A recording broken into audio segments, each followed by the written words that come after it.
It's not just fashion. It's a turning point, a testimony, a journey from frustration to fortune. Let me take you back to the beginning, before the photos, bookings, and praise. Let me tell you how one bad day turned into my best chapter yet. The broken mirror and the broken confidence December. Harmattan, dust everywhere. I was sitting in my room, frustrated.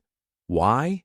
Because Titi, my cousin who practically raised me like a sister, was getting married. And I had nothing to wear. My best native was tired. The lace had peeled, the color had faded. But I managed to borrow one yellow lace and found my old Aso Ebi wrapper. The dress didn't fit perfectly, but I said, Shah, I'll manage. What I couldn't manage was my gel. The tailor had sewn everything last minute. No money to pay a makeup artist. I thought, let me try tying it myself. I went to the mirror. Tried once. The thing fell. Tried again. My head started sweating. Gotta beg, oh, this is not how you want your daughter to show up at a wedding. So I did what any 21st century Nigerian girl would do. I went to YouTube. Gele warfare search. How to tie Gele round head step-by-step easy Nigerian style. Results, too many. Patience, very low. Time, 45 minutes to go. I clicked on one tutorial. The auntie was saying, now hold the base and twist clockwise. My base twisted anti-clockwise. The Gele was doing WWE on my head. 20 minutes later, I looked like a failed puff-puff seller. But something in me refused to give up. I remembered what my mum used to say, if you can wrap Iba, you can tie Gele. So I breathed in, tightened my scarf, held my breath like I was tying my whole life, and boom. That Gele sat. Not perfectly, not even symmetrically, but it had character. It was giving effort meets elegance. I took selfies like mad. Even the sunlight respected me that day. The wedding that changed everything. I got to the wedding venue in Ibadan. From the moment I entered, heads turned.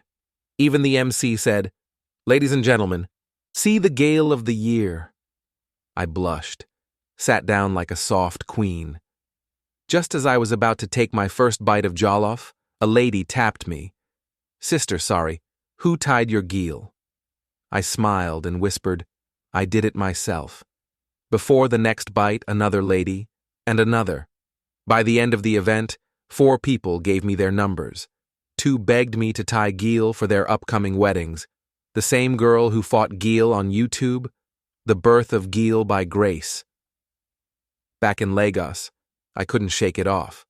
The compliments, the attention, the feeling. So I started practicing. Every night after washing plates and surviving Nepa's betrayal, I sat in front of my mirror with old wrappers. Some days, it looked like basket. Other days, like fish roll. But slowly, it became art. I created an Instagram page. Gele by Grace uploaded my first reel with caption, from struggling to slaying my first Gele journey. Within 3 days, 5K views. DMs flooded in. Can you tie for me? Do you do tutorials? Before I knew it, I was fully booked for weekends. Saturday, naming ceremony in Ikeja. Sunday, wedding in Surulere. Next week, bridal shoot in Lekki. From broken to booked and busy, I started charging small N2,500 per tie, then N5,000 for advanced bridal looks, then N15,000 for house calls.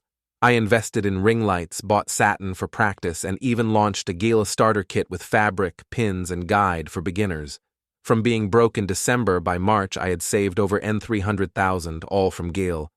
My proudest moment? A bride flew me to Abuja just to tie Gele for her mum and sisters. Flight, hotel, everything covered. I stood in that hotel room, tears in my eyes, remembering that mirror, the sweat, the failed tutorials, and the one gel that changed everything. People now call me the Gele Queen. But you know the truth? I'm just a girl who refused to give up because her Gele flopped. Sometimes your crown doesn't come from royalty. It comes from resilience. It comes from that moment when you say,